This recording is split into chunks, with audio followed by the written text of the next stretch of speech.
querida Sidéria, né? Então, amigos queridos, vamos agradecer a oportunidade de estarmos aqui, né, unidos para mais um estudo com a nossa querida Sidéria, uma oportunidade de crescimento, de evolução, né, e aproveitar para crescermos cada vez mais. O dia está muito frio hoje, a noite muito fria, mas aqui com certeza nós temos muito calor humano para fazer essa reunião com muito amor, com muita alegria, com muita determinação, seguindo nossos estudos da AME Pelotas, nessa família linda que a gente tem a felicidade de participar. Vamos aproveitar também esse momento que a gente está entrando e agradecer a oportunidade de a gente não estar doente num hospital, né, que estamos todos aqui com saúde, firmes, né?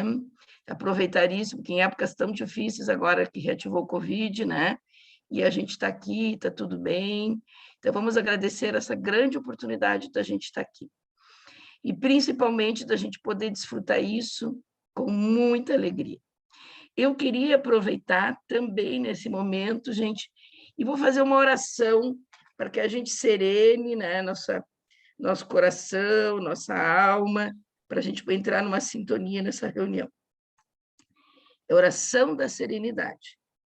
Concede-me, Senhor, a serenidade necessária para aceitar as coisas que eu não posso modificar, coragem para modificar aquelas que eu posso e sabedoria para distinguir uma das outras, vivendo um dia de cada vez, desfrutando um momento de cada vez, aceitando as dificuldades como um caminho para alcançar a paz, considerando como tu este mundo pecador como ele é, e que não como eu gostaria que fosse, confiando que endireitarás todas as coisas se eu me render à tua vontade, para que eu possa ser moderadamente feliz nessa vida e sumamente feliz contido na eternidade. Que a gente possa, nessa sintonia de serenidade, de paz, de alegria, né, começar essa reunião, né, com muita paz, com muita tranquilidade, para tirarmos o proveito máximo desses momentos que a gente vai ter agora. Então, assim, gente, hoje nós temos a felicidade de contar com a nossa querida Sidéria, né, que vai deixar bem claro uma coisa assim, né, gente, para ficar uma coisa bem tranquila. Seja bem-vinda, viu, Gisele?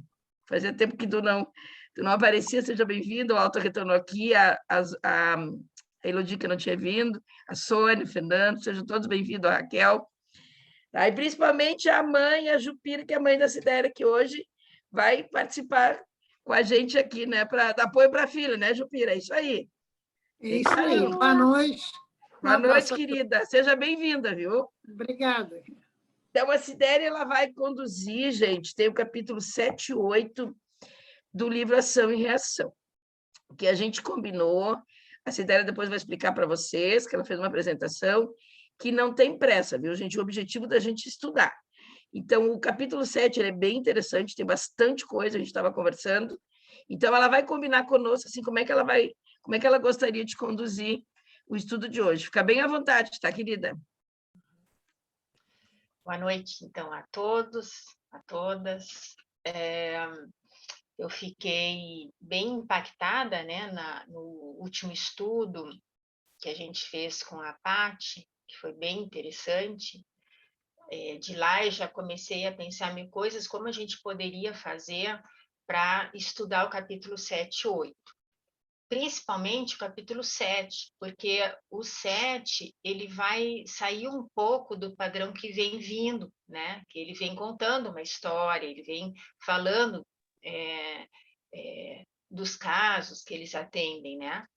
E no 7 vai ser uma apresentação, ele vai ser um ensinamento. Então, achei, assim, até conversei com a Vera, que seria legal para que vocês pudessem acompanhar, quem não teve tempo de estudar, que só leu o capítulo, de a gente apresentar em slides para que vocês pudessem pensar junto. Nesse capítulo 7, assim, o que eu gostaria de compartilhar com vocês? Eu aprendi um monte, né? Foi muito rico para mim.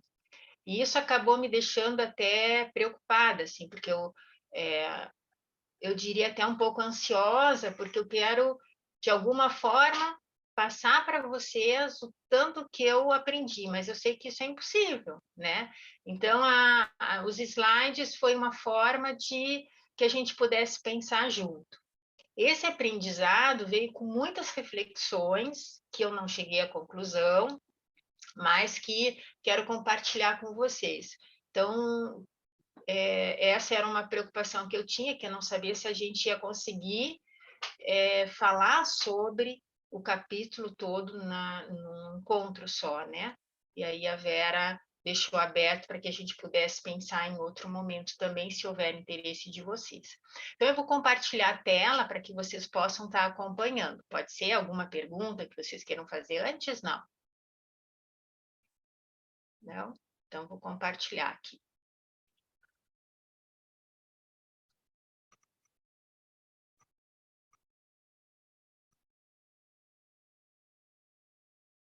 Vocês estão vendo? Eu não consigo ver o que vocês estão vendo. Vocês estão vendo Tá a tela tranquilo, cheia? estamos vendo sim, Sidéria, está tranquilo. Tela cheia. E, bom, então ali eu coloquei, só para uma introduçãozinha, né? Ação e reação, esse é o nome do livro, capítulo 7 e 8.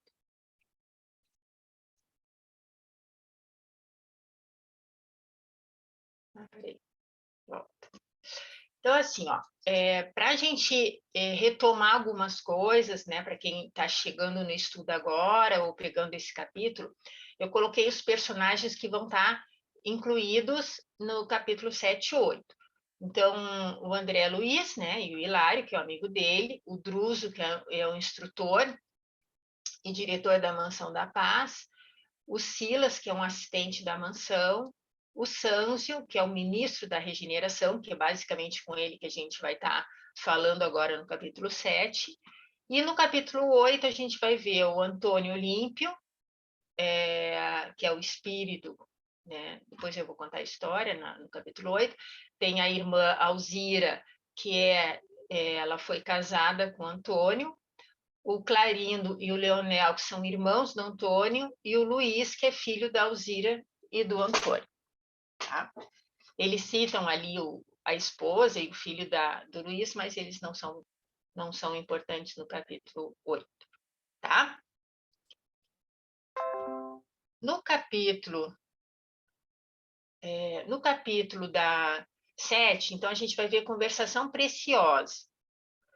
Essa conversação, vocês lembram na parte em que a Paty falou, né, que ela descreveu ali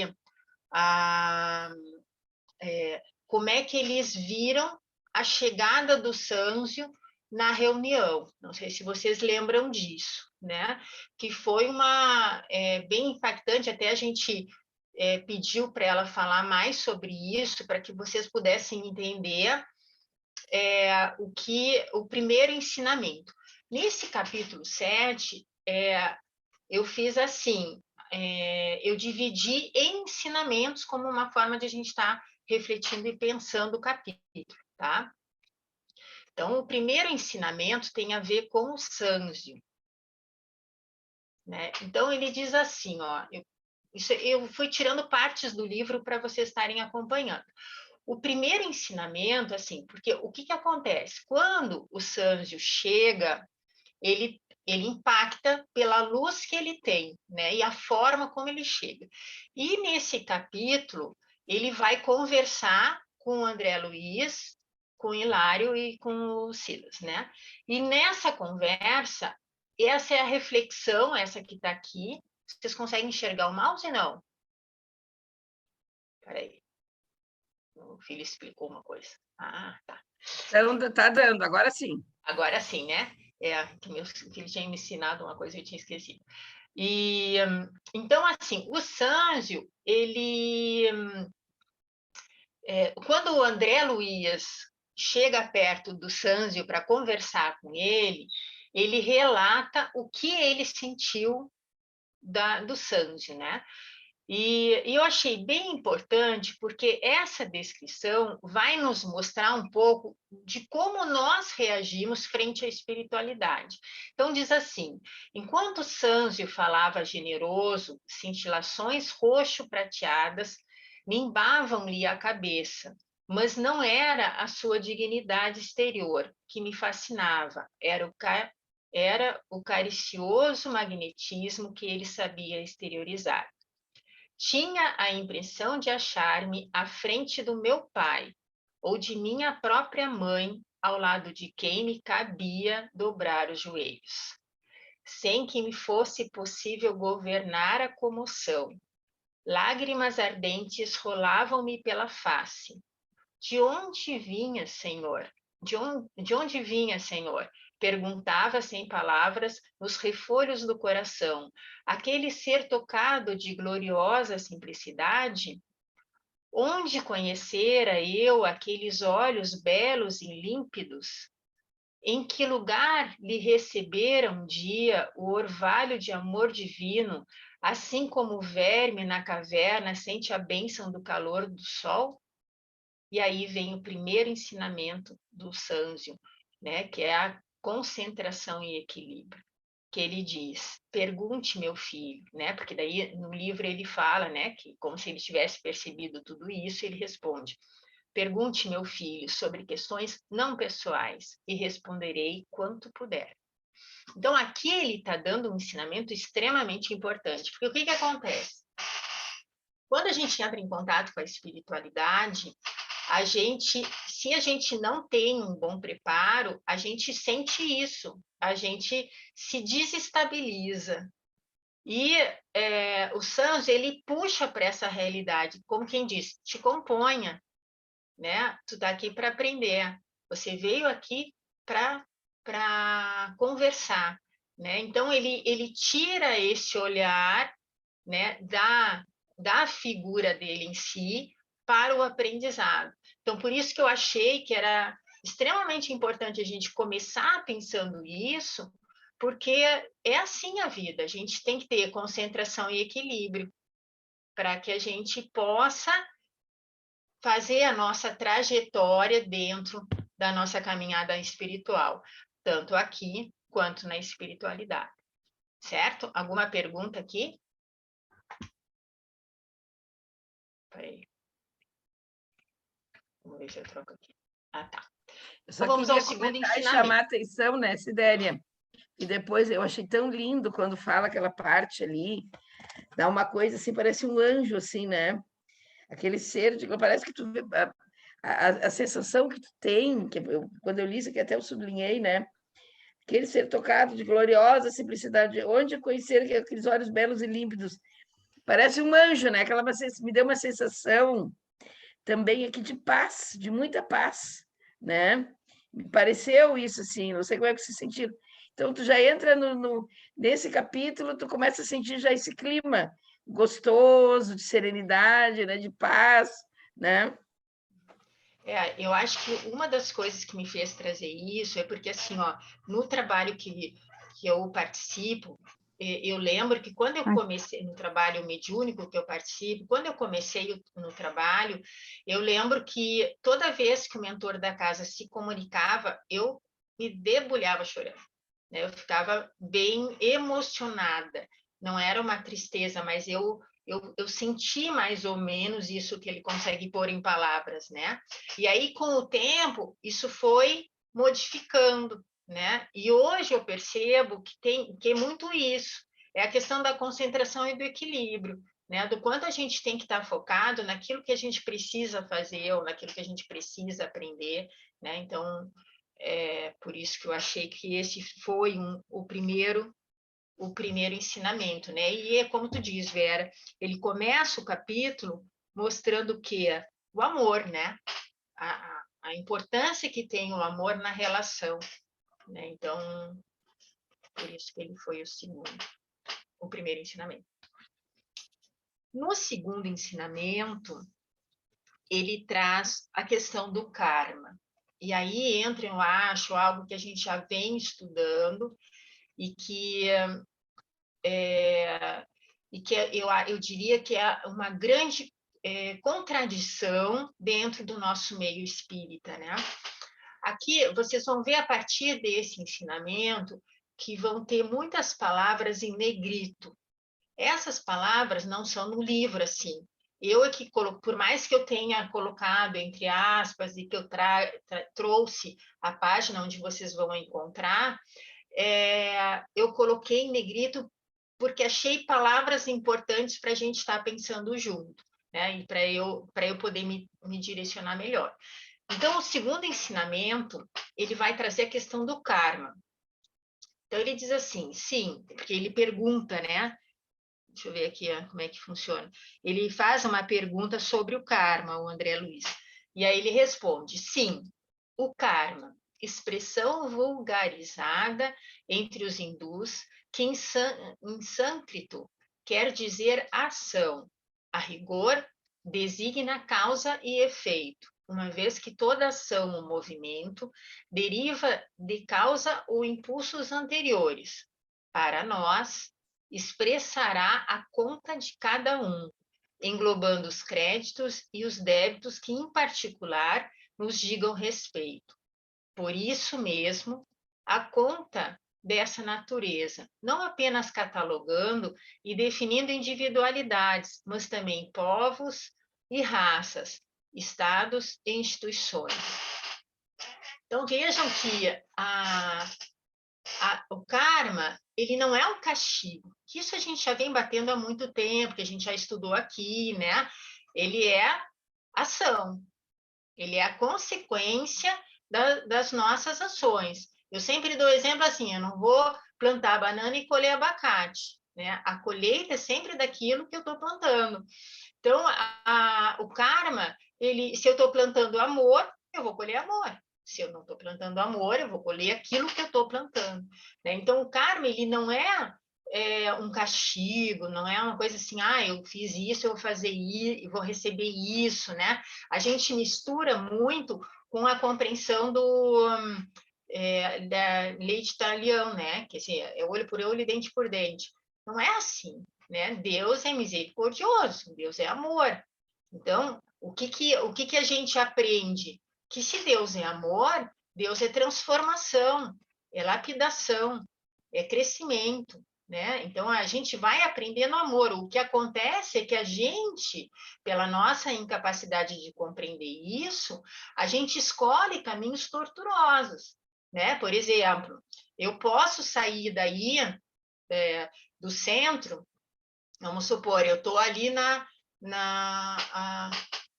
Avenida Bento Gonçalves, eu posso, para ir para o Laranjal, pegar a avenida aquela que vai dar lá na ponte, mas eu também posso, para ir da Avenida Bento Gonçalves, eu posso pegar um outro caminho pela Gonçalves Chaves, eu posso seguir lá para cima, voltar e depois pegar ali pelo Areal. Não posso fazer isso? Posso. Precisaria? De forma alguma. Vai reto. Por que eu preciso dar uma volta em toda a cidade para depois chegar no Laranjal? Né? E ainda pegar ruas não tão bem asfaltadas, ou que os caminhos vão ser de muita curvatura. Eu vou chegar no destino? Vou, mas a escolha é minha. Qual o caminho que eu quero chegar? Então, quando a gente fala em karma, a gente tem que pensar nisso. Porque, assim, a lei mostra que tudo no universo segue regras, né? Existe toda uma conexão no universo. Tudo funciona em conexão. Eu sigo essa conexão ou não. E isso vai trazer a consequência para mim, que pode ser boa ou não, né? Depende da minha compreensão e da minha evolução espiritual. Entenderam até aqui? Sim? O ministro fez uma pausa com quem dava a perceber que o assunto era complexo e continuou. Para melhor entender o karma, ou conta do destino criada por nós mesmos, convém lembrar que o governo da vida possui igualmente o seu sistema de contabilidade, a se lhe expressar no mecanismo de justiça inalienável. A administração divina Por isso mesmo, dispõe de sábios departamentos para relacionar, conservar, comandar e engrandecer a vida cósmica, tudo pautando sobre a magnanimidade do mais amplo amor e da mais criteriosa justiça. O que é aqui importante a gente entender, né? Que tudo tem uma ordem. A gente que quer bagunçar essa ordem pela nossa arrogância, pela nossa dificuldade de compreensão, mas tudo tem uma ordem, né? Não tem sedução que faça, mas vamos fazer aqui de um jeito, não, mas isso aqui está assim. Não, existe todo um sistema todo um sistema muito bem organizado, todo um sistema bem estruturado, né? E que a gente se a gente ampliar nossa consciência, o que a gente vai ver? Que somos pequenos, que a gente não sabe nada. E se a gente entender que a gente não sabe nada, a gente desenvolve o quê?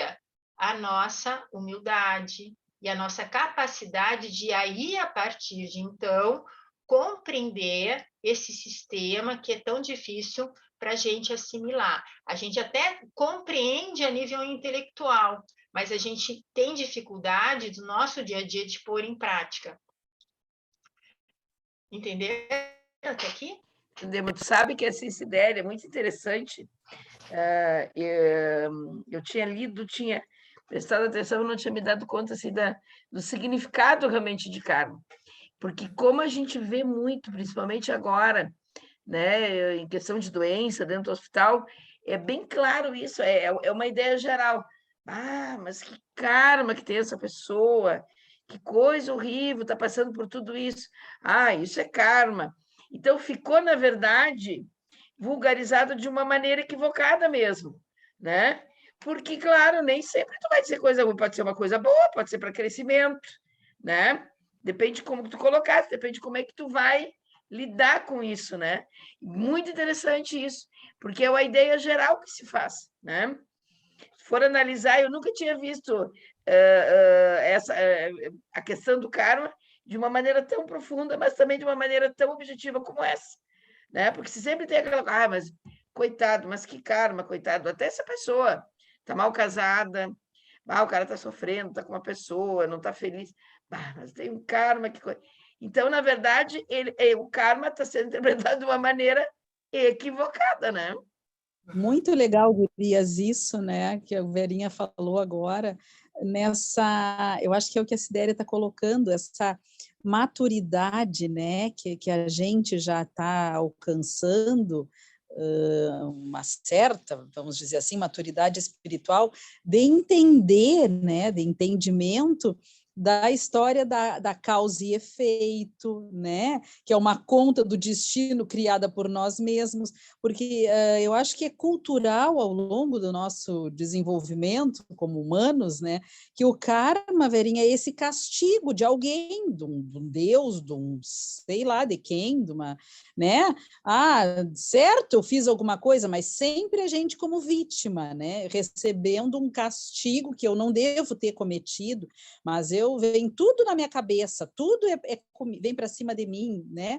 Como uma vítima da vida. Então, bacana essa explicação aqui deles e a maneira como a colocou, que ficou didático, de exatamente a gente fazer essa reflexão, né? Que é uma causa e efeito. Não tem vítimas e não nasce abacate da bananeira, né? Eu achei bacana isso daí, muito legal.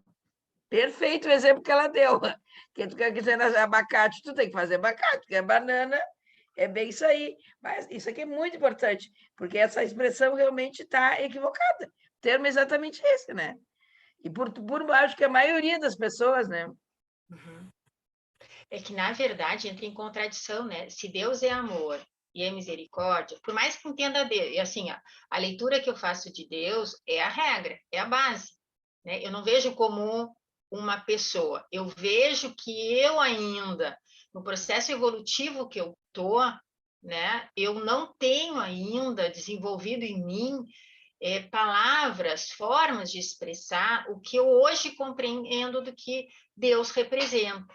Né? Então, assim, o que eu hoje vejo, eu, Sidéria, que Deus é a lei, é a base, é o sistema do universo, né? É o que, como um pai mesmo, né? Que cria a minha base. Se eu pensar eu, Sidério, eu tenho a minha base, né?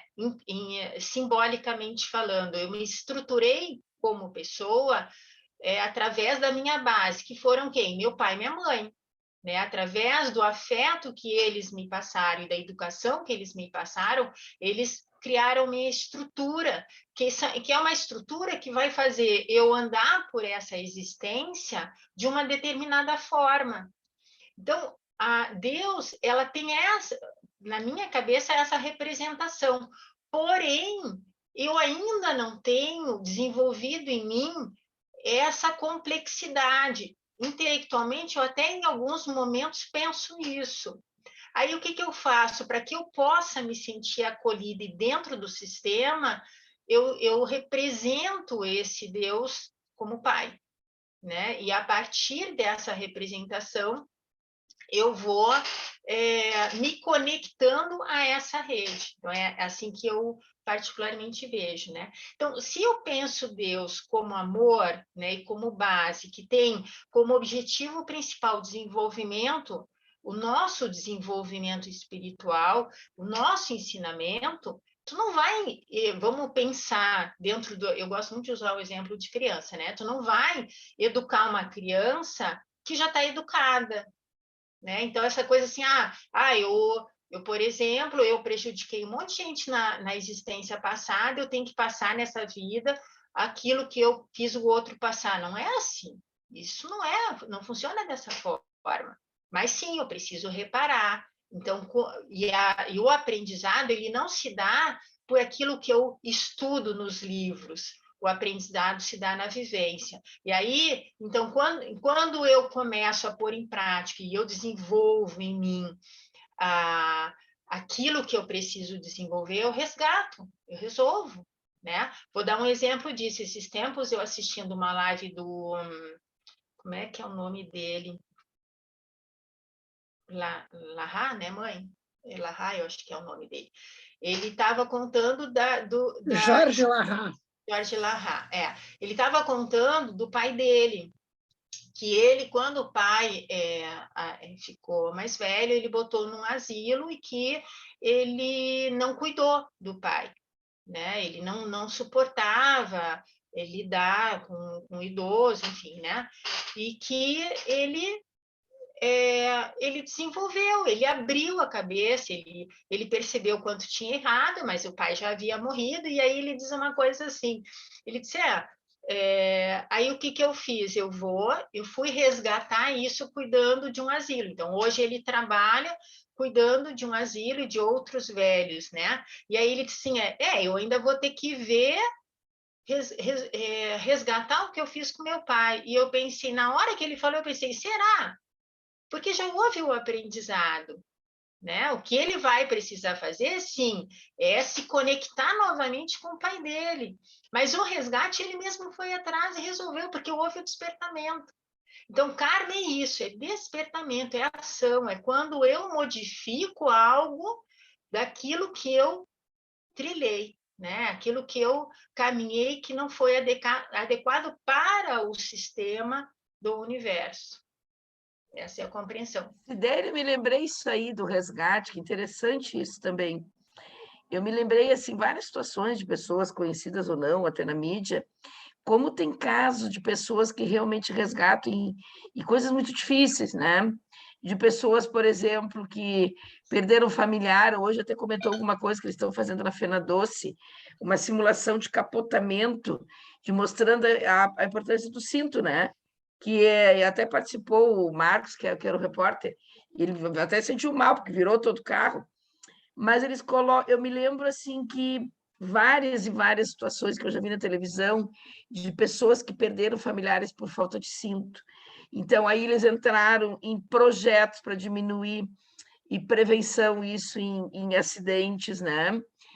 Que interessante isso. E o despertamento, na verdade, e várias outras coisas que eu já vivenciei também, de pessoas que perderam alguma criança por algum motivo, que achava que tinha falta de cuidado, então elas resolveram trabalhar em creche voluntariamente.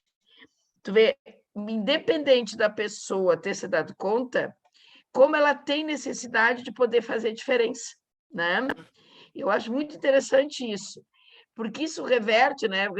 Claro, ele, com certeza, a pessoa não quis que acontecesse esse dolo, né? Esse prejuízo, mas como isso é importante para o segmento da trajetória da pessoa como espírito em evolução, né? Dela poder fazer isso. Eu conheço pessoas próximas, inclusive, que fizeram isso, tornaram pessoas assim maravilhosas, né? E exemplo de vida, né? De fazer o bem para a gente. Muito interessante isso, viu? A gente vê muito isso, né? No dia a dia do resgate como ação, né? Tudo bem. Seguimos? Sim, Ainda sim. sobre o karma, na página 92, ele vai dizer assim: e nas regiões atormentadas como esta, varridas por ciclones de dor regenerativa, temos os poderes competentes para promover a cobrança e a fiscalização, o reajustamento e a recuperação de quantos se fazem devedores complicados ante a divina justiça. Poderes que têm a função de purificar e outros evolutivos e circunscrever as manifestações do mal. Isso está na página 92. Então, o que ele está dizendo aqui, né? Ele está dizendo que, assim, percebam que tem toda uma ordem, que tem toda uma, assim, eles seguem, né? Quando a gente acha assim, mas será que vai acontecer? Não, ele já está tudo programado. Tem coisas que a gente acha que vai, nossa, que surgiu agora, não, já está lá atrás. Já vem todo o sistema pensando de como auxiliar em determinada forma na nossa caminhada, tanto a nível espiritual, no sentido assim dos espíritos encarnados quanto desencarnados, né? E a função é de purificar o caminho evolutivo. Essa é a função, né? De melhorar isso, né? E aqui é circunscrever as manifestações do mal, né? Então é delimitar, é cercar, né? Que a gente possa devagarinho, por que delimitar? Para que a gente possa devagarinho purificar, porque ninguém dá um salto evolutivo. A gente caminha, a Joana já dizia isso, né? Joana de Ângeles, ela fala que a gente aprende por repetição, né? Então, se a gente pensar, né? A gente estuda há quanto tempo? O que eu estudei desde a primeira série até o 9º ano, ensino médio, quantas vezes eu repeti o mesmo conteúdo de forma diferente? Isso se dá para que haja a apreensão do conhecimento. Então, tudo na vida se dá dessa forma, a gente precisa repetir. Se vocês forem, por exemplo, fazer uma terapia, a primeira coisa que vocês vão se dar conta, se vocês forem pelo menos dentro da abordagem que eu trabalho, vocês vão falar assim, mas eu estou repetindo e repetindo, sim, porque essa é a base, é a repetição. Quanto mais eu repito dentro da terapia, mais eu consigo trabalhar o meu emocional, porque ninguém dá um salto. A gente tem que devagarinho indo pelas beiradas e desenvolvendo como se lapidasse um diamante, para que a gente possa despertar a nossa consciência. E aí vamos voltar lá na imagem que André Luiz teve de Santos, né? Que ele ficou deslumbrado, né? Então, é isso, para a gente poder evoluir, não pode dar um salto, porque senão a gente entra em choque, a gente não dá conta da luz que a gente pode ver se a gente der um salto, né? Tudo tem o seu tempo. E aí, para entender, eu gosto muito de exemplo, viu, gente? Então, se eu der muito exemplo, eu me reclamo. Mas eu gosto muito de usar o exemplo da escola, né? Então, dentro da escola, a gente passa pela primeira, pela segunda, pela terceira, pela quarta, pela quinta, vamos supor, né? Aí tá lá a Vera na quinta, eu tô na primeira. A Vera é melhor do que eu? Não. Mas a Vera tem uma vivência já desenvolvida naquilo que eu preciso aprender, que ela tá na quinta e eu tô na primeira. Não adianta ela querer me botar na quinta para acompanhar ela, porque se eu entrar, eu vou entrar em choque. Eu vou achar que eu não consigo, o meu emocional vai cair, porque eu não sei nada, porque ela, olha como ela vai, eu não vou, né? Aí, lá na primeira, adianta eu botar a Vera na primeira? Não, porque ela pode até circular pela primeira, ir lá me visitar, mas ela não vai aguentar, porque ela precisa do desenvolvimento que ela está tendo na quinta série. Então, cada um está no seu lugar, naquele lugar necessário para o seu desenvolvimento, como na escola. Né? A pessoa que está na primeira série, ela vai conseguir chegar na quinta, mas para ela chegar na quinta, não dá para dar um salto. Ela tem que passar pela primeira, pela segunda, pela terceira e assim até a quinta. Aí vocês vão me dizer, não, mas tem pessoas que têm altas habilidades e elas mudam de uma série para outra. Elas podem até mudar em termos intelectuais, mas elas têm que percorrer a esfera emocional, né, de relação social, de alguma forma.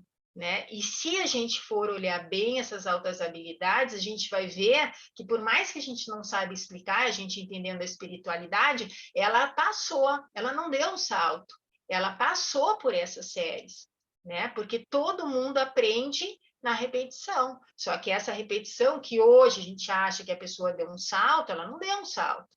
Ela teve essa vivência numa vida passada, provavelmente, né? Então, esse exemplo. Eu fiquei me lembrando aqui como às vezes, né, como isso é importante no nosso dia a dia, e é bem isso, assim, né?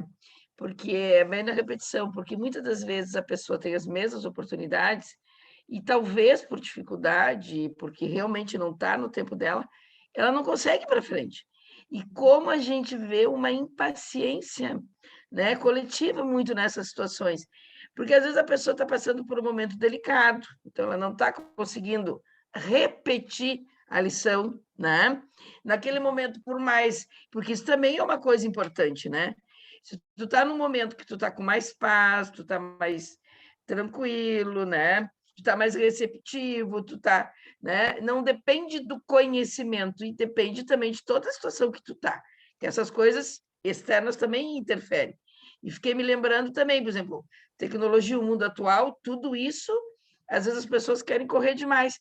Então, como é importante que a gente reflita de ter paciência um com os outros, né? Porque a gente vê muito isso, né? Mas como que ele fez tudo isso e não consegue ir para frente? Aquela coisa assim de que a gente possa ter uma postura diferente, porque isso é o momento de cada um.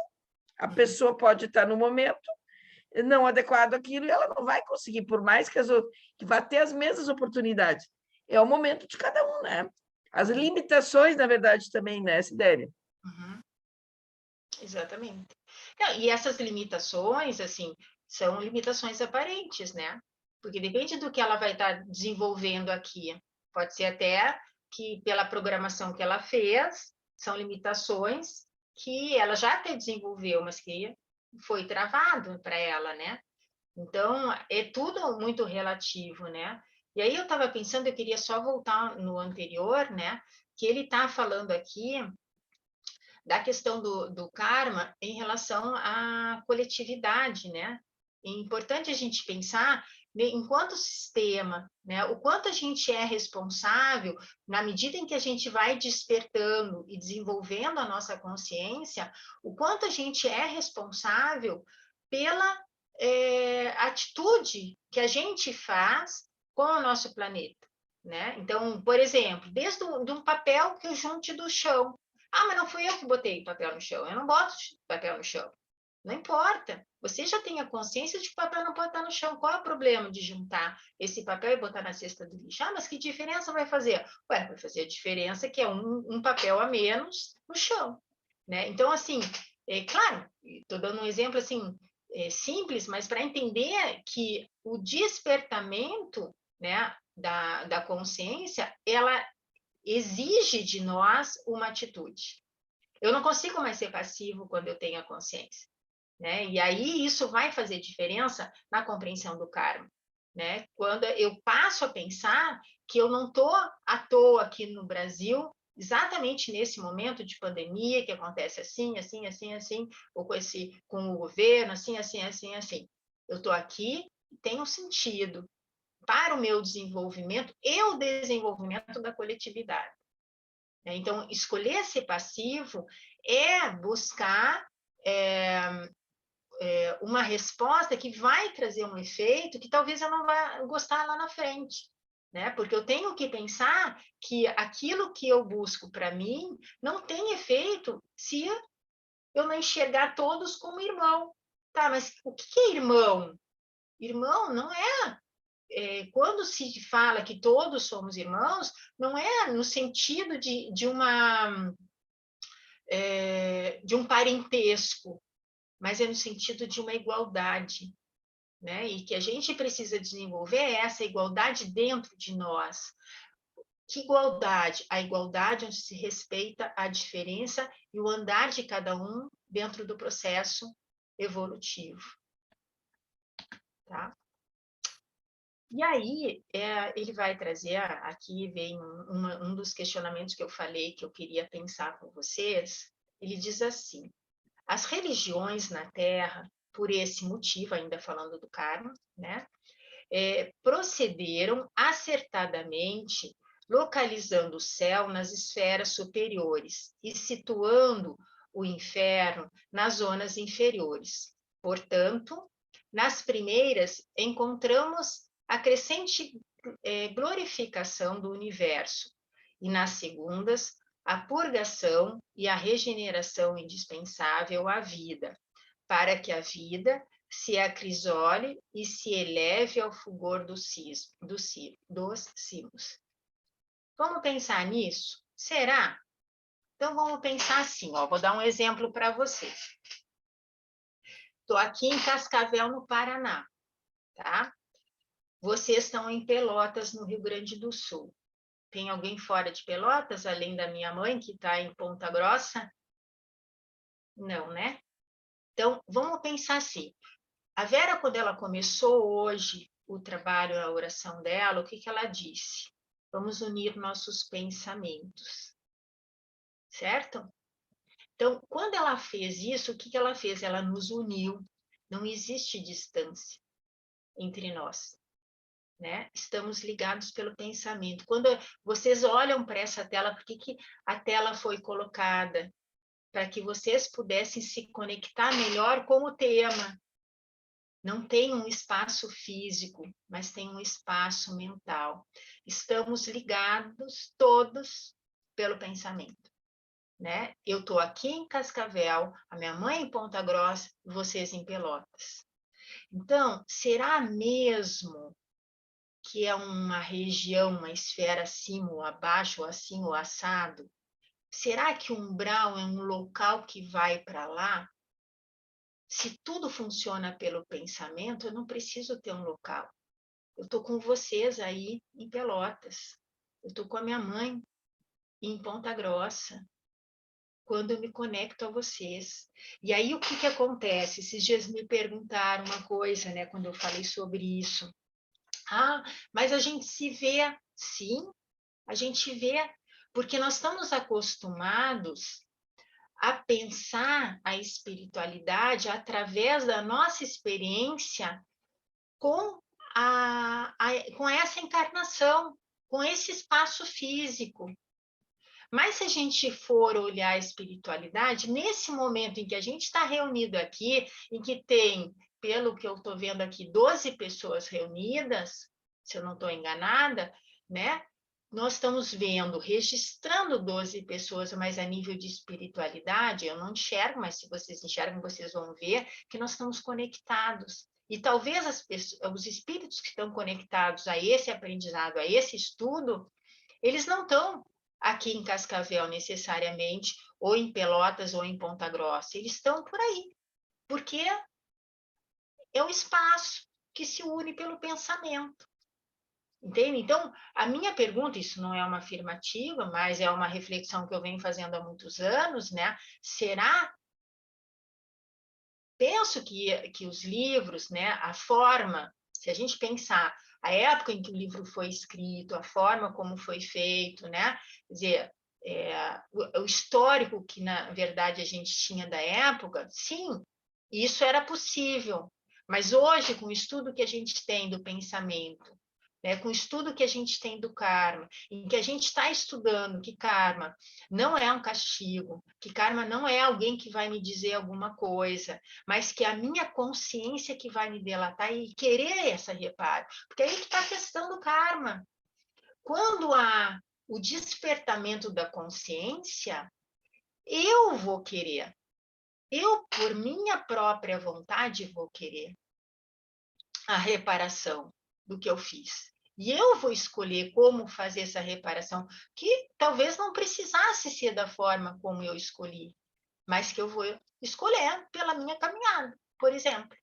Né? Então, gostaria de ouvir a opinião de vocês nessa reflexão que eu fiz, fiquei bastante tempo pensando nisso, né?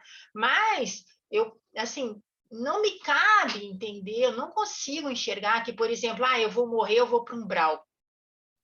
Não, eu não vou para um umbral. Por que eu vou para um umbral? Eu estou me trabalhando para não ir para um umbral. O que eu vou? Não sei para onde eu vou. Não sei. Por que é que eu não sei? Porque as minhas questões internas, lá profundas, enraizadas dentro de mim, que eu considero dentro do meu inconsciente, vão me falar isso. Né? Hoje eu digo assim, em algumas situações em que eu perco, em que eu me sinto desamparada, eu fico nervosa, eu fico ansiosa, né? Eu acho que eu não vou dar conta. Então, assim, isso vai me dando sinais de que se eu hoje morro, eu vou ter uma instabilidade emocional grande, né? Se eu não tiver um preparo. Mas se eu tenho desenvolvido em mim a vivência das leis, se eu busco essa vivência, por que eu vou para um umbral? Umbral é castigo? Qual é a visão que a gente tem de umbral? Né? Não, a gente não precisa ir. Vamos pensar assim uma outra questão. Muitas vezes a gente vê nos livros do André Luiz isso acontecendo, o que acontece? E a gente vai ver nesse livro, acho que até foi na aula da Paty, não sei onde é que leu, porque agora, assim como eu li várias vezes, eu não sei em que parte que eu li, mas que o que acontece? Que ele explica para nós, numa determinada parte do livro, que existem espíritos que podem ser resgatados, eu acho que é da parte da Paty. Paty, se tu tiver aí, tu me corrige. Que que eles questionam se o espírito, por que não colocam os espíritos dentro da mansão? E aí o que eles falam? Que eles não estão preparados, que tudo tem o seu preparo. Então, o que gera a condição para eu estar num lugar ou no outro é o meu preparo, é o meu desenvolvimento, é o quanto eu estou revoltada com a situação. Eu morri, estou revoltada porque morreu, ou estou revoltada pela forma como eu morri, eu sei lá o quê. Né? Quer dizer, isso vai me dar uma condição e o meu pensamento entra numa sintonia. E essa sintonia é que vai me dizer, né, aonde eu vou estar. Eu não consigo escutar a Federal FM estando na 91.5. Consigo escutar a Federal FM de vocês? Não, aqui no meu celular pega lá, 100 e alguma coisa, 106, eu acho. Né? Por quê? Porque ela está na 106, então eu tenho que passar para lá, ou algo assim. Entende? Então, tudo é uma questão de sintonia. E a gente tem que começar a quebrar essa imagem de as coisas estarem determinadas. Não, elas não estão determinadas. Né? Mas, sim, depende da nossa vivência. Qual é a nossa ação frente às situações da vida? Né? O que é que eu estou fazendo com a minha existência? Né? Quer dizer, nós passamos por um período de pandemia, vocês já se deram por conta, eu não sei vocês, eu não peguei a Covid, mas vocês se deram conta que mesmo que se vocês pegaram, vocês estão aqui hoje conversando com a gente, comigo, né? E por que vocês sobreviveram? Qual o sentido disso? O que a gente pode aprender com isso? O que a vida está nos mostrando com isso? Né? Então, assim, tudo tem uma ligação, tudo tem um sentido. Então, quando eu paro para olhar essas determinadas situações, né, eu tenho que quebrar esse discurso de que é muito determinado, que é um castigo, que é uma coisa assim, eu vou para tal... Porque quando eu falo que eu vou para um determinado local, né, eu estou carregando essa imagem pesada de um castigo, de algum lugar que eu vou para sofrer. Não, meu sofrimento está sendo aqui. Não sei vocês, mas eu sofro bastante. Quando eu vejo 33 milhões de pessoas passando fome, né? Então, assim, é um sofrimento ou não é? Eu preciso estar num umbral para passar isso? Ou esse umbral, ele está aqui comigo, nesses momentos? Né? Então, fica a pergunta. Gostaria até de ouvir você se eu estou dizendo uma bobagem. Assim, são reflexões que eu tenho feito bastante. A Jupira, tua mãe, ó, tua querida mãezinha ali já vai falar, ó, já tá com a mãozinha ali, ó. Pode falar, Jupira. Na verdade, eu penso assim, Sidéria, que os espíritos ficam na erraticidade até o momento de irem ao local determinado que a consciência deles deixa Ela disse que ir. só tem um, né? Nós não ficamos em umbral, nós vamos aguardando os espíritos, vão aguardando de acordo com a consciência, com aquilo que eles praticaram, como eles foram aqui na reencarnação, ou as dívidas que tiveram antes. Eles vão para o local que a consciência deles os força a ir. Se não estão arrependidos, se ainda tem revolta dentro deles, se estão brigando até com Deus porque desencarnaram ou porque passaram isso ou aquilo, eles estão não no inferno. O inferno está dentro de cada um de nós. Não existe esse inferno aí que dizem as religiões dizem que tem. O que existe é o inferno dentro de nós. É assim que eu vejo. Então, cada um vai para a região em que ele fica na erraticidade até a necessidade de ser recolhido às colônias, ao nosso lar da vida, essas coisas assim. Assim que eu vejo. Agora, eu não sei se eu estou errada com isso aí. Como tu pode me explicar? Jupira, concordo plenamente. Eu me lembro que lá no início a gente até estudou bastante sobre isso, acho que é o capítulo 1 ou 2, bem no início, e eu acho que é exatamente isso, porque a mesma situação vivida por um espírito, por uma criatura, pode ser o céu ou o inferno, né? Então, o inferno vai ser o que a Sidéria já começou colocando, a questão do pensamento, aonde ela vai direcionar o pensamento, né? Muitas das vezes tu já acorda de manhã, que a gente vê muito isso, né? Pessoas já com mau humor, já revoltadas com a vida. Como a gente vê isso no trânsito, as pessoas qualquer coisa xingando, já começam com o seu inferno já desde cedo, né? Então, imagina, tu já começa de manhã brigando no trânsito, né? E xingando as outras pessoas, já está atraindo também, né? Os espíritos que não são muito bons, que a gente sabe, né? E já vai criando o inferno dentro de si.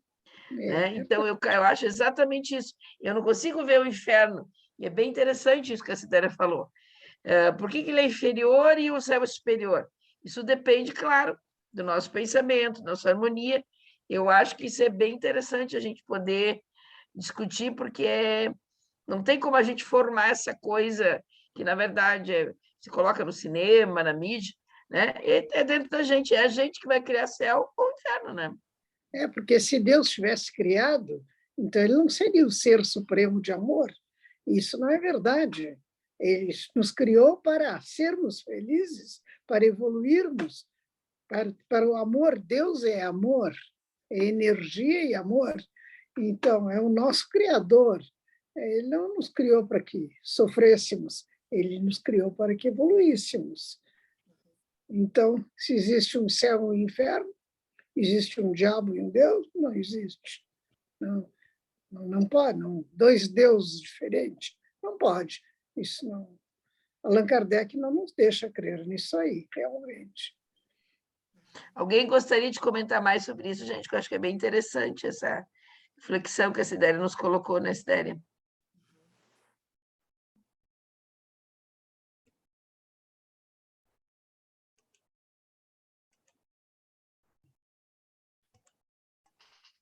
Então, assim, quando eu dou esse exemplo, assim, que cada uma de nós tá num local, né, e que nós estamos ligados pelo pensamento, quer dizer, é isso, assim, eu vou ver vocês, eu vou me conectar a vocês, eu vou sentir a presença de vocês, né? Mas não necessariamente estamos no mesmo lugar, mas estamos todos conectados, né? É a energia que está ali, né? Então, penso eu que assim, claro, podemos entender que é uma maneira de a gente estar, que nem a questão de Deus, de a gente estar expressando algo que ainda é muito difícil, é muito complexo de a gente estar colocando, né? Mas que devagarinho a gente tem que começar a pensar, né? Então, quando eu botei aqui, vamos pensar, é porque eu também não tenho claro, né? Isso são reflexões que eu venho fazendo há muito tempo, né? Eu estava contando para a Verinha que assim, o meu foco de estudo sempre foi o evangelho, né? O que está dentro do evangelho, dos ensinamentos, né? Porque eu enxergo Jesus como um grande revolucionário, que ele trouxe ideias que a gente não compreende até hoje, né? E que por conta de uma escrita ou por conta de alguns textos, a gente acaba perdendo o próprio conteúdo, né? Então, é meio... Quando eu comecei a ler o livro, eu pensei nisso, assim, o que esse livro, né, o que esse capítulo quer nos mostrar da espiritualidade nos dias de hoje, né? O que a gente pode hoje estar refletindo? Que daqui a 10 anos ou mais, a gente vai estar refletindo de outra maneira, mas que a gente precisa começar a mudar, a tirar o peso das coisas, né? Para que realmente a gente possa, ao desencarnar, ter uma outra vivência desse desencarne. Quem sabe já sair trabalhando, por que não? Né? Quer dizer, o que eu vejo hoje numa mesa mediúnica, por exemplo, são espíritos que são resgatados, digamos assim, né? No seu sofrimento, mas que tem muitas coisas que eles precisam aprender, que eles querem aprender, que eles estão despertando, né? Não são espíritos evoluídos ou que já saíram do sofrimento já trabalhando, né? Então, o nosso desencarne, ele depende muito dessa visão, né? O que eu quero, né? Eu quero continuar trabalhando, mesmo desencarnada. E aí? Né? Eu preciso estar passando por esse sofrimento, é óbvio que eu vou ter sofrimento, né? Mas não necessariamente preciso ficar estagnada num sofrimento, né? Egocêntrico, em que eu vou estar olhando mais o meu sofrimento em vez de seguir em frente, né? Então, são questões importantes da gente começar a pensar, né? A partir do que ele escreve, né? Há tanto tempo atrás, né? E aí a gente vê a atualidade dos ensinamentos que ele vem nos trazer, principalmente nesse capítulo, né? Eu achei riquíssimo, na verdade. O capítulo é lindíssimo. Eu li 2 vezes, ele estava lendo pela 3ª vez, hoje, antes de vir para a reunião, e eu estava comentando, até acho que é importante, assim, quem não conseguiu ler, né? Porque cada parágrafo tem uma coisa importante, né, gente? E eu acho que é um dos capítulos, né, bem significativos que tem. Bom, a gente não foi mais adiante, mas pelo menos até agora chamou Eu acho bastante que atenção. Pode falar, Flavinha. Uma outra coisa que eu lembrei agora, quando a Sidéria colocou ali, né, para a gente refletir essa história de o céu nas esferas superiores e o inferno nas zonas inferiores, eu acho que também tem um pouco da relação com a luz, né? Me chama a atenção às vezes que eles comentam, né, acho que no livro anterior que a gente estudou do André Luiz, que eles estavam passando por zonas pantanosas, difíceis, de espíritos arraigados em lugares lamacentos, escuros, e que o André Luiz não ficasse quieto, não falasse, porque eles precisavam para atravessar aquela região, e aqueles ali ainda não estavam preparados para virem. E então aquilo remete a esse lugar escuro, pantanoso, né, lodoso, remete a uma zona inferior, né, situada em zonas inferiores. E aí, quando a gente pensa assim, né, em luz, a gente olha para onde? A gente olha para cima, né? Porque imagina o céu limpo, claro, né? Luminoso. Então, eu acho que tem um pouco dessa referência, né, do céu nos remeter essa luz, e talvez da terra, desses lugares que eles falam, às vezes, os espíritos comentam, né, onde nós nos colocamos, né, eu concordo plenamente com o que a Cidéria colocou, e a Jupira também, né, que a nossa localização, para onde a gente se remete, esse céu e inferno está dentro da gente, né? A gente vai procurar na espiritualidade a região que nos conecta, né? A região que a gente se afina, né? Então, quem gosta mais da boemia, da noite, talvez procure zonas mais barulhentas, movimentadas, né? Quem gosta de mais silêncio. Então, isso são coisas que eu enxergo de afinidade e também de desenvolvimento. Concordo plenamente com o que a Citéria falou. Por que a gente vai ter que ficar lá numa região só de sofrimento, de dor, né? A gente não está trabalhando isso para trabalhar nossas culpas, né? E nos sentirmos responsáveis pelas nossas ações, mas tentando ter esse autoconhecimento, essa busca para a gente poder não sentir uma pessoa que enxerga os erros, que nós somos ainda muito limitados, né, pelo nosso nível de entendimento ainda, mas que a gente está buscando, a gente quer aprender, a gente quer entender, a gente não quer mais fazer ninguém sofrer, judiar, né? A gente quer um planeta limpo, a gente não se incomoda se tem que tirar um lixo do chão, porque passou e viu o lixo, não importa quem que atirou, não custa tirar, pegar, né? Eu comento esse exemplo que às vezes eu comento muito. Não custa pegar e botar na lixeira. Então, eu acho que a gente já tem uma busca dessa coisa do operário, de querer produzir, de querer trabalhar e tal. Por que a gente vai ter que ficar lá? O que o universo ganha com a gente lá, nesse lugar, em sofrimento, em vitimização? Ninguém ganha, né? Nem a gente, nem num estado de consciência, eu acredito que a gente chegue. Claro que a transição, esse período turbulento, eu acredito que todos vamos passar.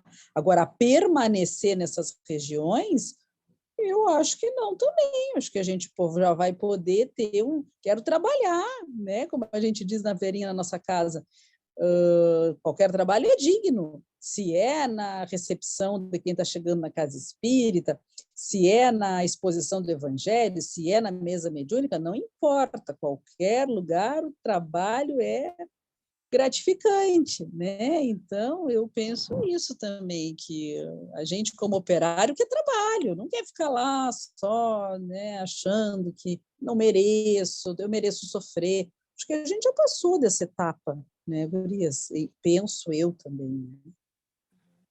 Sim, e isso que tu está falando, Flávia, no capítulo 8 a gente vai ver quando ele descreve a chegada na casa do Luiz, ele descreve algo assim, né? E a gente vai ver.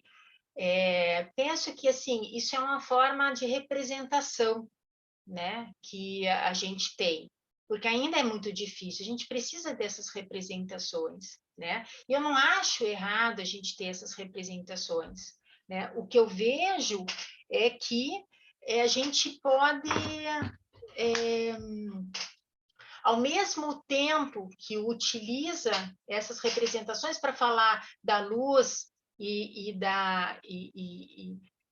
do sombrio, né? Que a gente entenda que isso é uma questão de conhecimento, de conexão do pensamento, né? Que na medida, por exemplo, eu sou uma pessoa que eu faço meditação toda manhã e de noite eu faço as orações para os doentes, todos os dias, de segunda a segunda, né? Por quê? Porque eu gosto.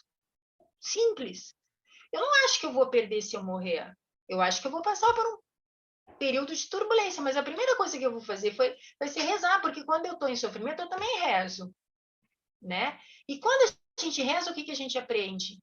Que a gente se conecta, né? Que a gente se liga, que a gente entra em contato com o nosso mentor, com o nosso guia, né? Enfim, o nome que a gente está acostumado a dar. Então, assim, na medida que eu faço essa conexão, eu vou ser assistida, né? Então, como a Flávia disse, que vantagem tem para o universo eu ficar me vitimizando em um lugar, eu ficar sofrendo num lugar, né? Isso não traz crescimento espiritual. Isso não traz, né? A gente tem que começar a buscar essa modificação de tornar mesmo o karma ação. E ação é movimento. E movimento é lei, né? A lei não existe sem o movimento, né? Eu posso ter o intelectual compreender as leis, mas se eu não coloquei isso em prática, eu não tenho movimento, né? Eu não vou desenvolver, eu não vou crescer, né? O Alten, acho que o Alten quer falar ali também, Sidéria, quer dar contribuição aí. Então, desculpem. Eu estou saindo da segunda Covid, a característica é a tosse. A minha mãe dizia que nós éramos considerados, pelo plano espiritual, como vermes pensantes. E eu, de vez em quando, me penso dessa forma. A nossa percepção do mundo ainda é muito, muito fraca, né? Eu costumo me preocupar muito com questões ambientais, vocês sabem, e procuro explicar para as pessoas como a Amazônia é aqui do lado. Quando destrói uma árvore na Amazônia, é como se estivesse aqui do lado, se nós pensarmos na distância entre a Terra e a Lua. Imagina o que é entre a Terra e o Sol. Então, nós vivemos num mundo tão próximo, tão denso, tão concreto, e ainda tem outra situação, é que o quanto nós percebemos do que nos cerca. Nós não enxergamos raio-x, nós não enxergamos ondas de rádio, ondas de televisão. Essas conexões estão nos perpassando. Muitas cobras enxergam por raio ultravioleta.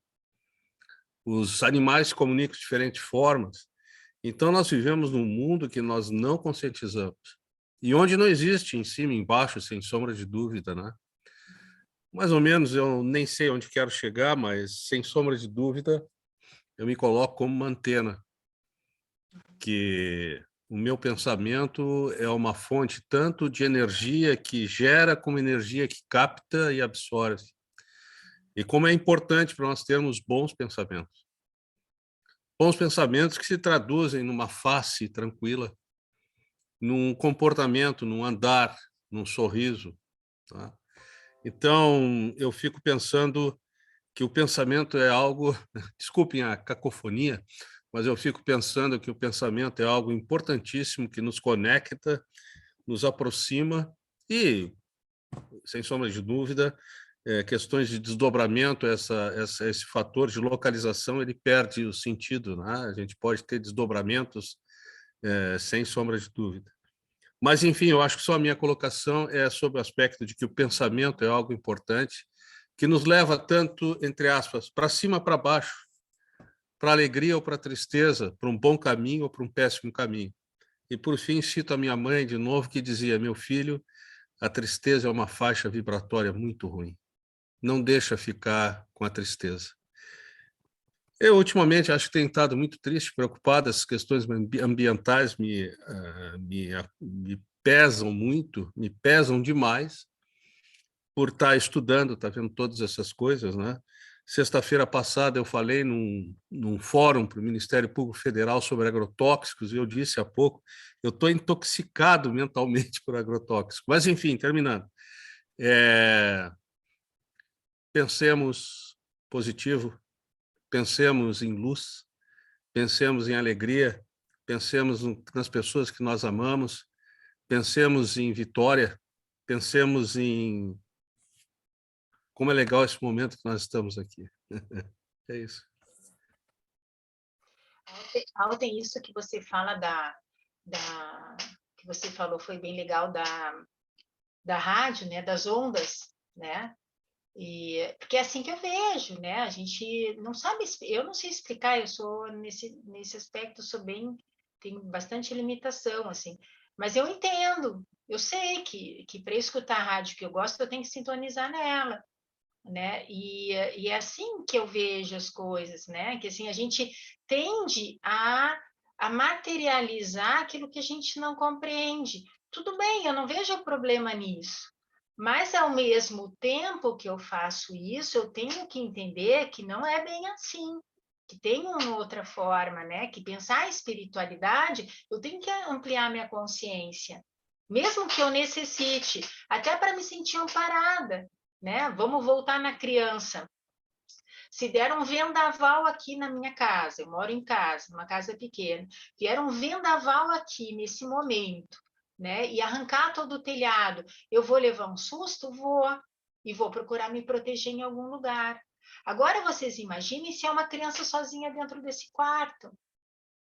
Ele vai desenvolver uma fobia, porque ele não está preparado. O desamparo que ele vai sentir é tão grande que ele vai desenvolver a fobia, provavelmente. Né? Então, a gente tende a, quando se sente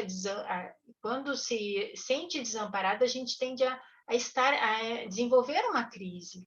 Né? E, então, a gente precisa de alguns referenciais. Né? Para quê? Para que a gente devagarinho, como a própria Joana fala, a gente possa ir mudando o pensamento, né? E ressignificando algumas coisas devagar, né? Para poder compreender a complexidade da vida, que a gente não chegou, né? A gente é um grãozinho de areia, né? Bem pequenininho na nossa compreensão, eu penso, né? Então, bem legal isso que você colocou, eu acho, sim, que é por aí. Eu vou complementar também o Alto, porque o Alto faz algum tempo que ele não estava vindo.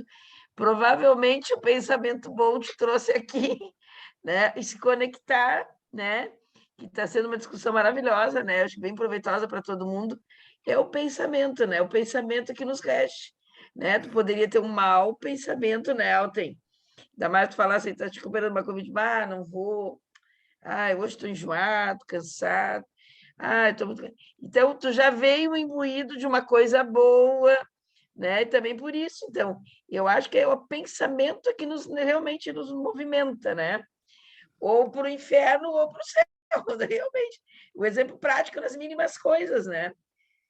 Tu veio aqui hoje e, né, e tá conseguindo vivenciar tudo isso.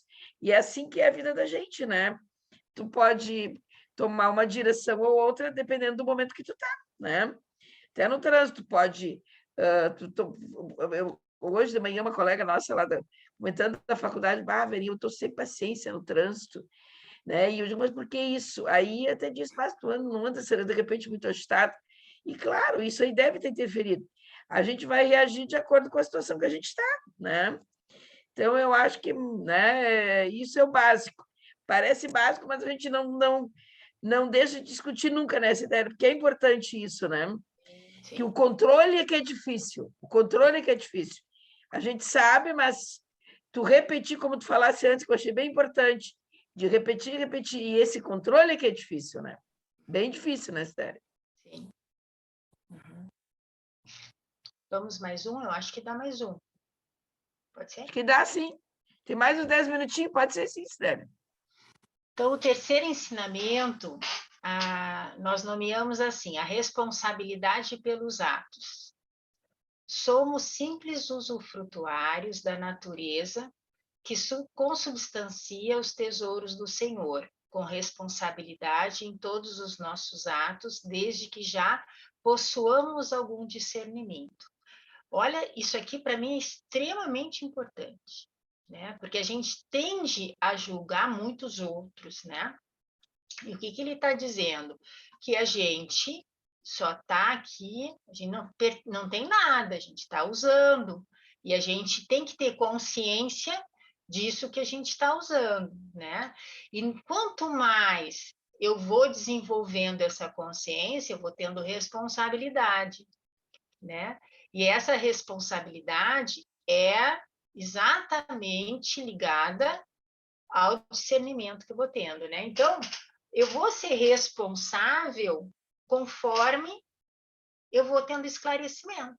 Então, aquela pessoa, por exemplo, que ela causa um mal para você, ela tem uma ela não tem uma compreensão do que ela está fazendo de mal para você. Se ela não tem uma compreensão, ela não tem a responsabilidade como você teria por já ter o discernimento, né? E eu vou dar um exemplo disso, que eu vou puxar isso no capítulo 8 depois, né? Nesse capítulo 6, eu acho que ele fala, não sei se é 5 ou 6, mas ele vai puxar no 8 a função da Alzira, a irmã Alzira. Quem é a irmã Alzira? Lembra que eu coloquei lá no início que a irmã Alzira é quem era casada com Antônio, que vai ser o personagem, né, que vai ser abordado no capítulo 8. A Alzira, ela comete suicídio. E vocês vão ver no capítulo 8, não vou entrar nessa parte, mas vocês vão ver no capítulo 8, que ela não foi, ela teve a sua responsabilidade, mas ela não tinha o discernimento. Então, é diferente. Essa história de que todo suicida vai para o Vale do Suicida, ou vai não sei o quê. Primeiro que vai para um lugar, isso eu já vou questionar, né? Mas, assim, depende do nível de consciência. Não quer dizer, não, mas tu está dizendo que não cometeu um ato. Claro que cometer um ato contra a própria vida é perder a oportunidade. Mas a gente tem que começar a desmistificar isso. Por quê? Porque a responsabilidade é decorrente do discernimento que eu tenho, né? Por isso que a gente ouve muito dizer, ser espírita é muito difícil, porque tudo a gente é responsável. Não tem vítima, não existe vitimismo, existe dentro de nós. Mas, na medida que a gente vai estudando, a gente vê que nós somos os responsáveis, que aquilo que eu estou vivendo hoje é exatamente em decorrência daquilo que eu preciso viver para me reestabelecer, para me refazer daquelas coisas que eu preciso refazer. Entende? Então, quando ele traz aqui, na página 92, ele relaciona a questão da responsabilidade com o discernimento, eu acho extremamente importante para a gente entender isso, porque a gente tem sempre a julgar o outro. E, na verdade, talvez a gente seja mais cobrado por estar julgando o outro, né, e querendo o conserto do outro, do que aquele que está errando, que ainda não está. Né? E aí vamos voltar para a escola, né? Que eu gosto desse exemplo para a gente estar entendendo. Eu não posso cobrar de uma criança de primeira série o que eu cobro de uma quinta. É diferente, né? Então, as experiências que eu tenho na quinta série vão criar provas de quinta série. A da primeira, vão criar provas de primeira série. Não é que eu não tenha uma responsabilidade, mas a minha responsabilidade é de acordo com o meu discernimento. Entenderam essa parte? Sim? Então, e aí ele coloca, patrimônios materiais e riquezas da inteligência, processos e veículos de manifestação, tempo e forma, afeições e rótulos honoríficos de qualquer procedência são de propriedades do todo misericordioso, que nos concede a título precário, a fim de que venhamos a utilizá-los no aprimoramento de nós mesmos, marchando nas largas linhas da experiência, de modo a encontrarmos na posse definitiva dos valores eternos, sintetizados no amor e na sabedoria. Ou seja, tudo tem a base, o amor e a sabedoria. Então, nós vivemos em sistemas, né? Então, quando a gente vem para cá, a gente vem acompanhado por espíritos afins que estão ali torcendo para o nosso desenvolvimento aqui e que vão estar nos intuindo para a melhor forma de como mudar, como nos aprimorar, como lapidar o nosso diamante, né? Então, tudo que a gente tem ao nosso redor, tudo, né? Desde da questão material, as pessoas, os animais, tudo, né? A cidade que eu estou, o trabalho que eu tenho, tudo são oportunidades que eu tenho para o meu desenvolvimento. São ferramentas para que eu possa lapidar o meu interior, né? E quando eu absorvo isso como importância, eu passo a aprender a lidar até com as questões materiais, que vão ficar, porque o que vai comigo, o que eu vou levar na minha mala? O que eu vou levar não são as roupas que eu tenho, não são os bens que eu adquiri, o que eu vou levar são as experiências, aquilo que eu consegui modificar do que eu me propus a modificar. Entende? Alguma pergunta? Vocês me permitem uma colocação que pode ser um pouco longa, me perdoe?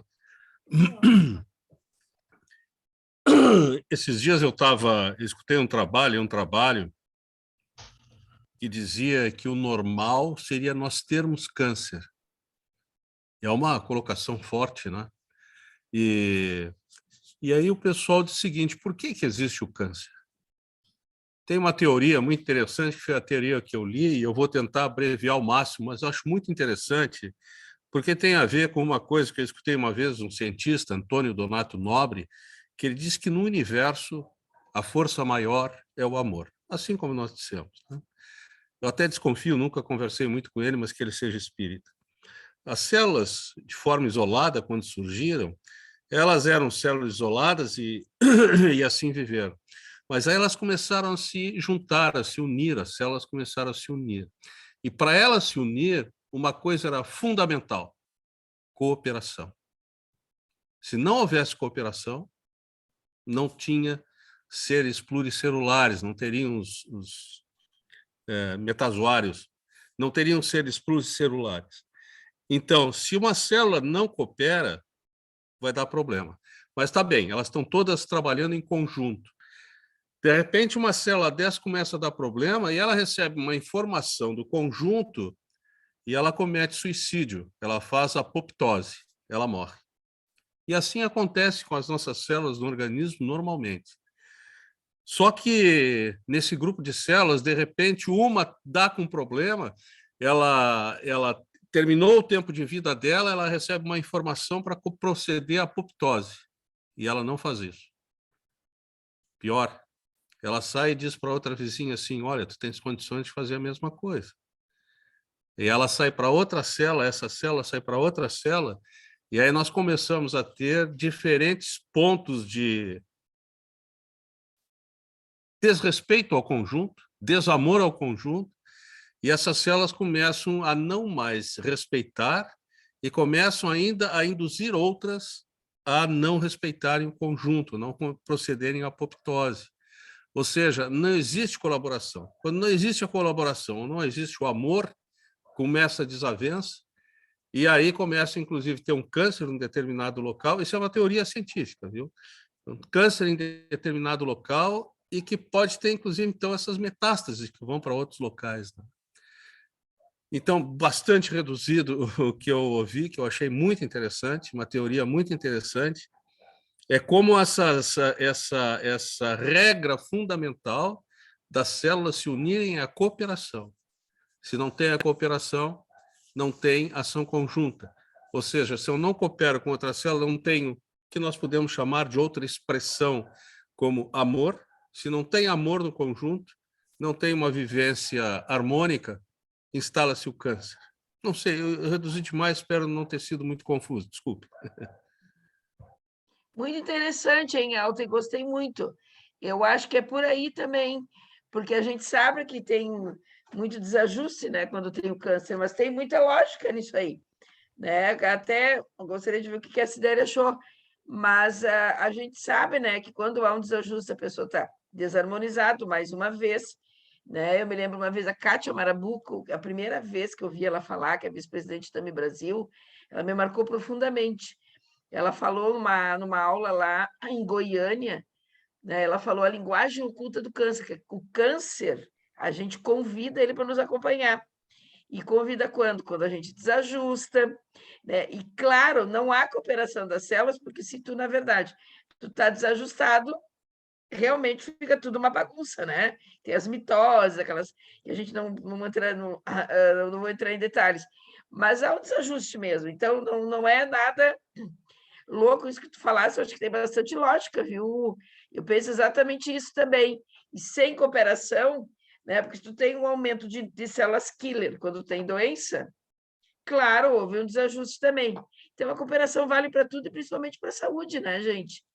E a Kátia Marabuco, se vocês tiverem oportunidade de assistir, ela tem esse vídeo no YouTube, gente, é maravilhosa. Isso me abriu muita coisa e eu utilizei até para outras aulas ali na AME e tudo, porque é a questão de harmonia, mais uma vez, que mente, corpo, né, isso inclui, claro, a harmonia do pensamento, que essas coisas precisam estar juntas em cooperação, senão há desajuste mesmo. E a doença vem por isso, a gente sabe, né, Elton? Achei muito interessante que tu colocasse. Uma coisa importante, o nosso planeta está com câncer. Gravíssimo. Gravíssimo. Com certeza. É um momento planetário. Eu me preocupo. Desculpe, voltei ao tema. A minha preocupação... Desculpe. Sidéria. Eu acho que a gente podia ficar aqui, né? A única coisa que eu gostaria de salientar aqui, que eu botei a título precário aqui, né? Que eu fiquei pensando, por que considero a título precário? Precário no sentido de que é passageiro, né? Bem no sentido passageiro, botei só para explicar, né? Que é passageiro, que ele é um título que não é título, na verdade, né? Porque ele não vem da construção dos valores, né, fundamentais. Então, por isso que coloca aqui, né? Porque está falando do misericordioso aqui, né? Do universo. Eu penso que, assim, podemos ficar aqui e retomar ainda continua no terceiro ensinamento, no próximo, né? Mas podemos ficar aqui, o que vocês acham? Eu acho também, Sidéria, porque já são 10 horas, né? Isso.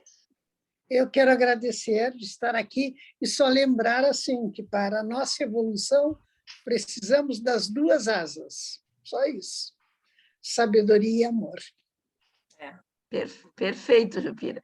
Gostei do teu nome, Jupira, bem diferente, hein? Bonito. Obrigada. Eu estou curiosa desde o início para perguntar uma coisa para o Alten. Por acaso o seu pai era Alten? Está fechado, está fechado. Está fechado o microfone, Alten. Desculpe, com a tosse eu desligo sempre. Sim, meu pai ainda é o Alten, só que ele saiu. E a mãe era Ruth? Ruth Teixeira de Teixeira. Ai, e a minha irmã chamava-se Elizabeth Teixeira. Eu chamava ela de Maninha. A professora Alten e a Ruth trabalhei com eles num centro, eles são maravilhosos. A Ruth está no céu, então já desencarnou? Sim, a minha irmã também, então, a minha irmã do meio. Quando falar com o professor Alten, assim eu chamava, disse que eu mandei um abraço, e que o Hamilton também já foi para outra dimensão. O pai também é falecido, o pai já desencarnou. Já foi também? Já. Que pena. Bom, mas eles estão me ouvindo, com certeza. E a minha irmã chamava-se Elizabeth, eu chamava ela de Maninha. Para falar a verdade, ela teve aqui Elizabeth, do lado. Eu não lembro, mas do Altenzinho, eu me lembro de ouvir falarem muito do Altenzinho. Olha aqui o Altenzinho. Aí, o Altenzinho. Que legal, hein? Foi muito bom. Que legal, Jupira. Um abraço a todos, viu? Foi muito bom. Um grande abraço, apareça sempre, viu, Jupira? A AME Pelotas está bem aberta aí, tá bem à vontade. É que eu tenho um estudo que começa às 8 horas e termina às 9. Hoje eu interrompi, pedi licença para interromper para assistir a Sidéria, mas eu gostaria de estar mais com vocês, realmente. Mas quem sabe volta outras horas, outras oportunidades eu venho. Será sempre bem-vinda, viu, Jupira? Gostei muito, foi um prazer, Vera, viu? Você é muito Tá, será simpática. sempre Aliás, bem-vinda. todos, né? Um abraço. Obrigada. Minha filha, eu te amo. Coisa boa, viu?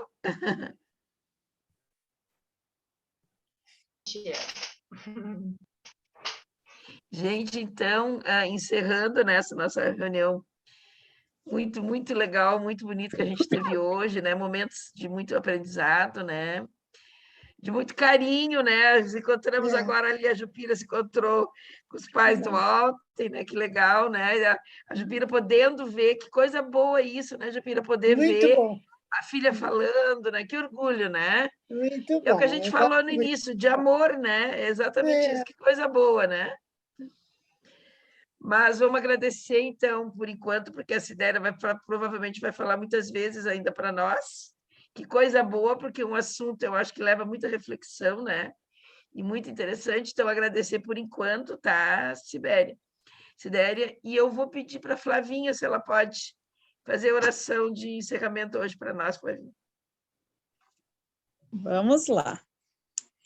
Muito boa, muito didática, Sidéria. Que bom que vão ter outros encontros com ela conduzindo, e essa organização de colocar na tela para a gente acompanhando, né, ajuda um monte.